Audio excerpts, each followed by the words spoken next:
Yeah, so leaving the MTC and heading to LA, to New Zealand, it it was a very stressful experience for me. I was very excited until, we landed in New Zealand, and that's when I had second thoughts like, wow, is this really what I want to do? So that's when it really sunk into me. When we arrived to Vanuatu, it was just crazy looking out at the islands. I thought it was so beautiful, and I thought to myself like, wow, this is where I'm going to be for the next 18 months.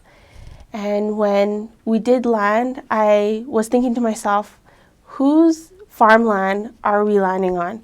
Because it was just like a big old field, and to me at the time, it seemed like this really small house.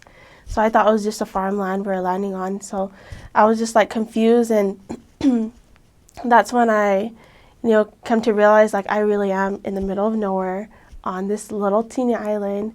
And we get off of the airplane, and all I can remember was how hard it was to breathe because of how humid it was. So when I got there, it was, their summer. It was in the middle of December, and it was super hot. So right when we get off the plane, we're just dripping sweat. And I was thinking to myself again, how am I going to deal with this? How am I going to deal with this for the next 18 months? Like, I've never experienced this heat before. And then we meet with my mission president. He was super nice to us because my luggage was lost. It was still in New Zealand, so he was so mindful and just asked me, like, how am I doing? Do I need anything? Is there anything valuable in that other suitcase? So that can be common for you if you do go serve in Vanuatu, maybe in any other island mission, is your luggage being lost. But thank goodness my grandma prepared me for that.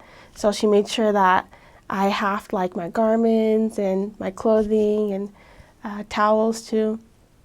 So that was something good my grandma helped me with. But we get there, and I speak with my mission president. The next day he tells me like who my companion is, and he tells me like where I'll be serving. And I had no idea it would be a different island.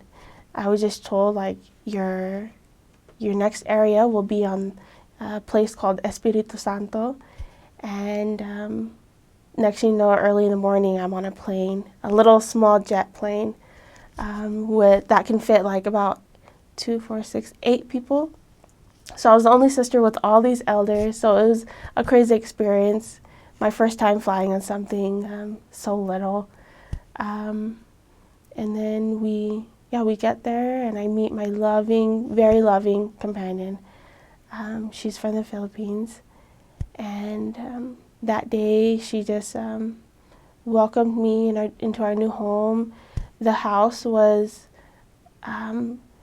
she and the other sisters she was staying with, they tried their best to clean the home, but the home was just filthy to me, like just really filthy to me.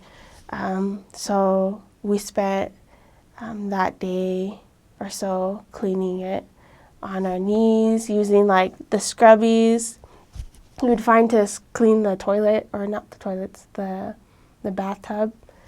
So it was a crazy experience. The roaches the first night really freaked me out. It was really like big and a flat one. I seen it only that very first night I stayed there. And so it was quite an experience, quite a culture shock for me landing there.